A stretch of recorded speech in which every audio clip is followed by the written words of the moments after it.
As the new year sets in, the Yemeni crisis is much the same as it has been in the past 6 years. The government forces advance in Shabwa and liberate new areas in the city.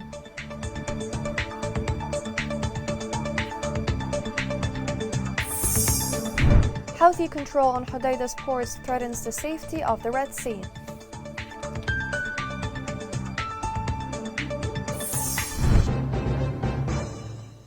Welcome to Yemen Today TV. This is the English news with me, Shazad Dilbey. A new year with a new hope to end the conflict in Yemen. Yemeni people are looking for an end to their misery and call on the international community to help them in finding a way out of the ongoing conflict. More on the story is within this report. Yemen has been in the midst of a civil war since 2015. It has regularly been called the world's worst humanitarian crisis by the United Nations and other organizations. The conflict has affected all Yemenis heavily, and the humanitarian crisis in Yemen has subjected Yemenis to many major challenges, one of which is hunger, which doesn't show mercy to anyone. It haunts every Yemeni family. Throughout this year, the World Food Programme has increased assistance to all famine risk areas in Yemen. But as the economy keeps deteriorating, families are struggling to survive even with food assistance. Many families are resorting to eating the waxy leaves of a local tree to be able to survive. Houthi rebels are causing the displacement of thousands of Yemenis, uprooting them from their areas and villages. More than 4 million people are displaced because of the conflict, moving from one place to another in search of safety and shelter. Many complaints were repeated about the poor equipment of the camps, including the lack of potable water, the scarcity of toilets, and the deterioration of tents that do not protect hundreds of families from the repercussions of winter nor the sun. Since the conflict escalated in March 2015, the country has become a living hell for the children. In October 2021, UNICEF reported that since the fighting began in March 2015, 10,000 children have been killed or maimed.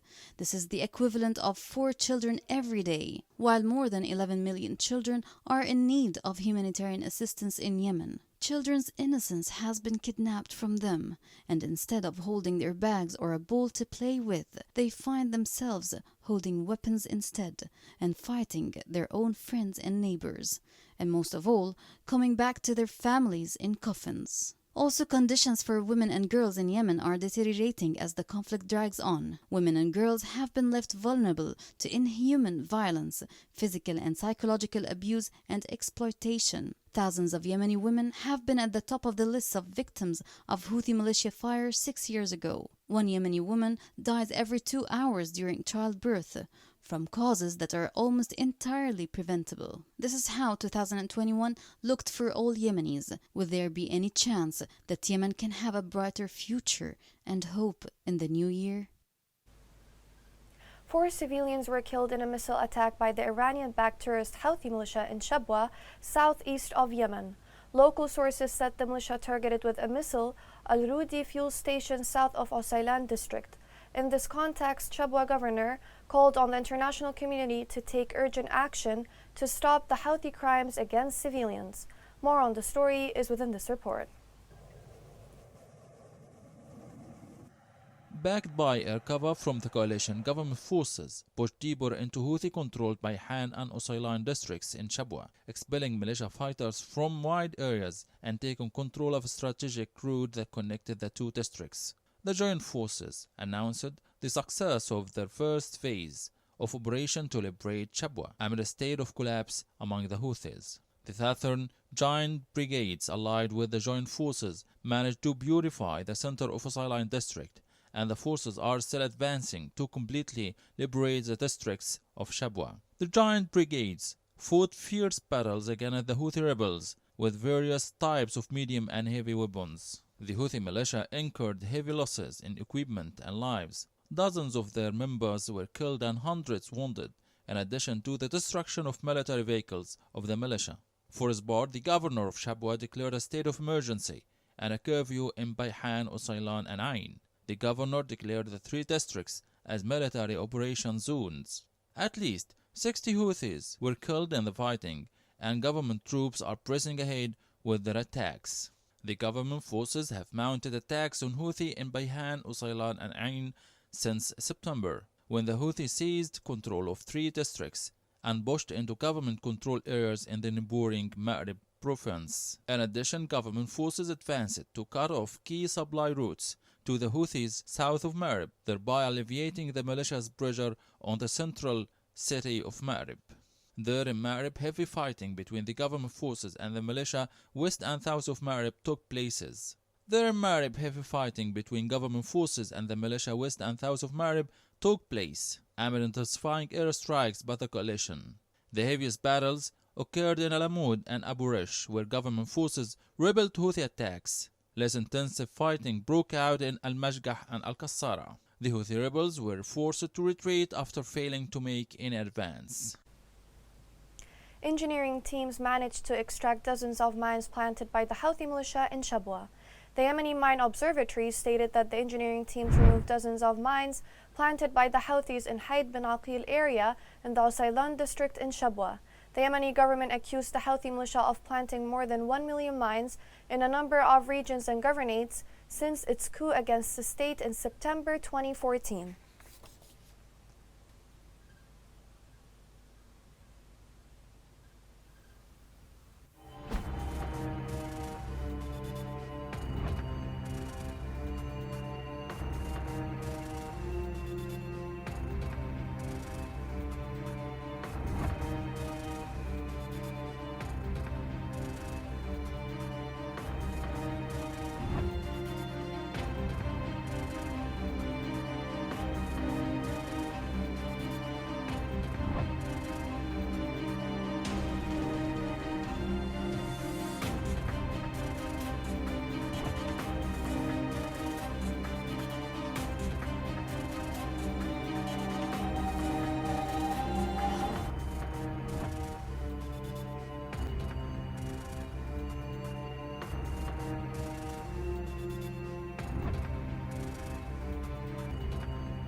Dozens of Houthis were killed and injured in a shelling by the government forces in Ma'rib.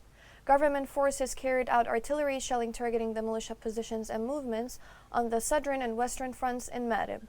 The shelling also resulted in the destruction of war mechanisms for the rebels. The coalition in Yemen announced that it carried out operations which resulted in the killing of 70 Houthis during the past 24 hours. The coalition said 10 operations were carried out against Houthi rebels in Ma'rib and resulted in the destruction of 6 military vehicles. Houthi militias shelled with artillery residential neighborhoods in the city of Taz. A local source said the Houthi militia bombed the eastern neighborhoods of the city of Taz with about 10 shells. The source added that the bombing sparked panic and fear among the population, leaving no casualties. Government forces announced it seized 5 booby-trapped boats and the destruction of dozens of marine mines in the Red Sea during the past year. The media center of the 5th Military Region said 52 marine mines were destroyed, including 27 mines during the months of November and December, adding that the explosives were randomly planted by the Iranian-backed Houthi militia in the Red Sea to threaten shipping and fishermen. In the Red Sea, Houthi control of the city of Hodeidah poses a danger to the safety of this highly important waterway and the entire region. This report has more details.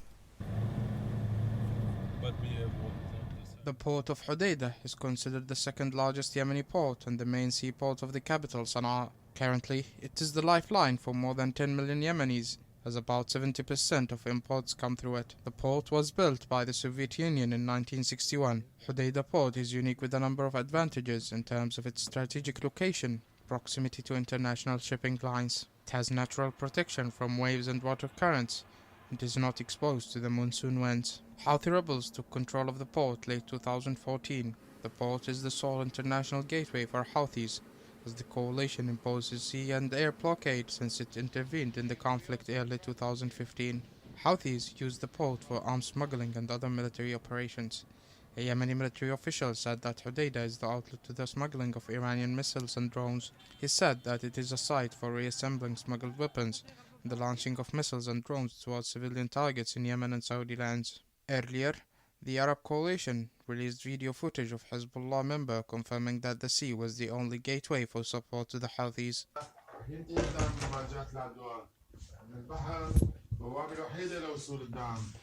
سيد حسن امبارح حكي بتمنى نجاهد باليمن هيدا لما شاف تراجعكم بالجبهات وصول العدوان لمطارح حديدة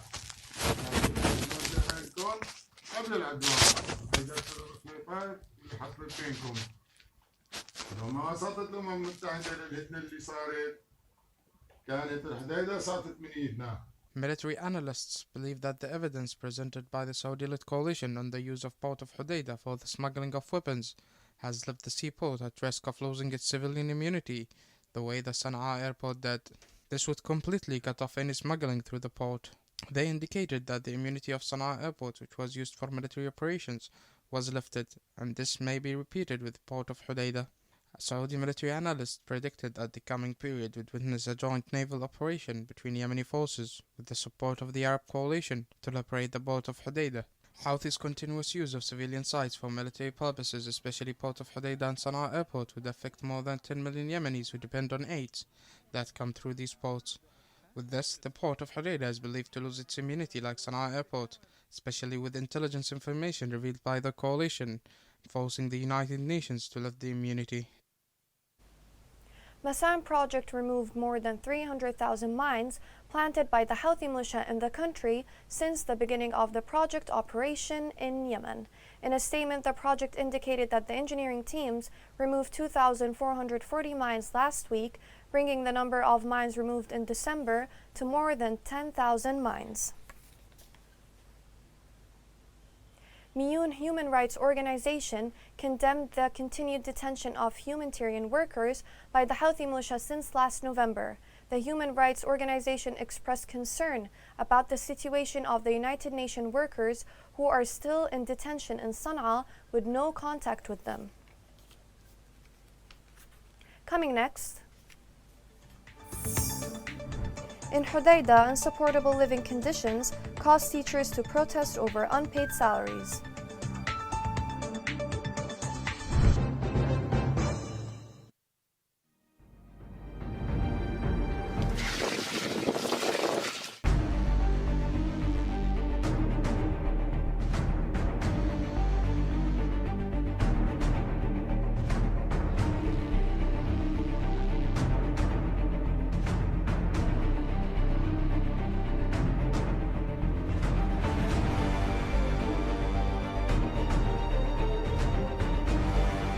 اضطرينا ان احنا نغادر من ذي وزحنا.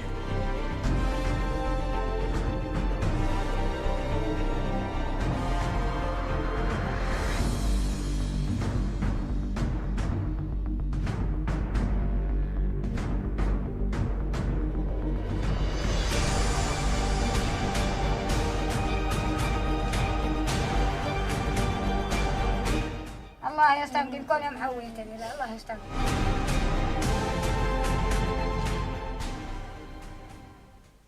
Welcome back. Displaced people in the West Coast continue to suffer, especially with the World Food Program announcement that it would cut off some of its supplies by the end of the past year. Now, due to the hard living conditions, some of them have started to seek ways to make a living. Unfortunately, collecting garbage has become their source of income. The following report has more details. In this center dedicated to collecting metal and plastic waste, dozens of displaced people in the city of Makha flock daily to sell what they have in exchange for money, a trade that is constantly expanding and flourishing. The majority of workers in this profession are unemployed displaced people. When they lost the opportunity of getting a job, they could not find a solution except collecting empty cans and selling them in these shops scattered in the areas of the West Coast. I came to Makha and I had to work in this profession. It differs from day to another. Sometimes I get 2,000 riyals, sometimes 3, or sometimes 4,000, depends on work. The price of a kilo of metal reaches 1,500 riyals, while the price of a kilo of plastic is about 150 riyals. Workers assembling these boxes receive sums of money ranging from 3,000 to 5,000 riyals. Although they seem few, but they are considered suitable for buying food for their families. Collecting the waste contributes to cleaning the environment. The benefits of working in this profession are not limited to the financial returns they get. But it's considered an environment-friendly profession as its workers contribute to helping the cleaners clean large areas and collect these materials for recycling. Many of the displaced people on the western coast of Yemen are living in very difficult, hard conditions as a result of the erosion of their financial savings and the decrease in job opportunities, which prompted some of them to work in collecting metal and plastic cans to earn a living and later sell them in exchange of money to provide for their families. Teachers in Hodeidah Governorate organized a protest to demand their financial dues that has been suspended for years. Our protest today is legal. We do not have any relation with politics. We are with the state. We are with the legitimacy. We want our salaries. These are our rights and they have to deal with us as they have done with teachers in other liberated governorates. We ask the government and officials in the Ministry of Education to pay our salaries as soon as possible. These governorates have been liberated since a long time. Allowances must be paid in a definite time. We are in a bad need for these allowances. High prices are a global thing and we cannot even afford one package of flour. We are the teachers in Hodeidah. We ask the officials to pay us our allowances, suspended and delayed for 7 years. We are suffering here. We kept working in hard conditions to save the future of our children. The Central Bank of Yemen in Aden issued a crowd of decisions aimed at correcting the imbalance in the banking sector.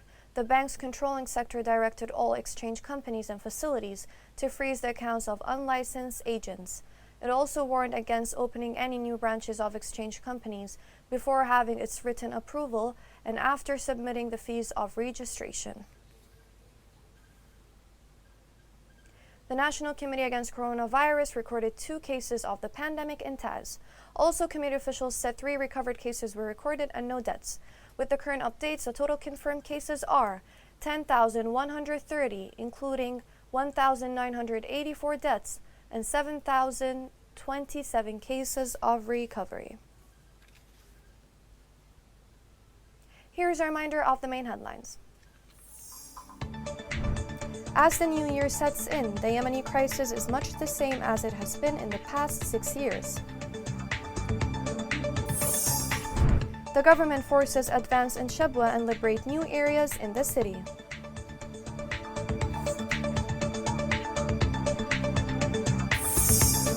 Houthi control on Hodeidah's port threatens the safety of the Red Sea.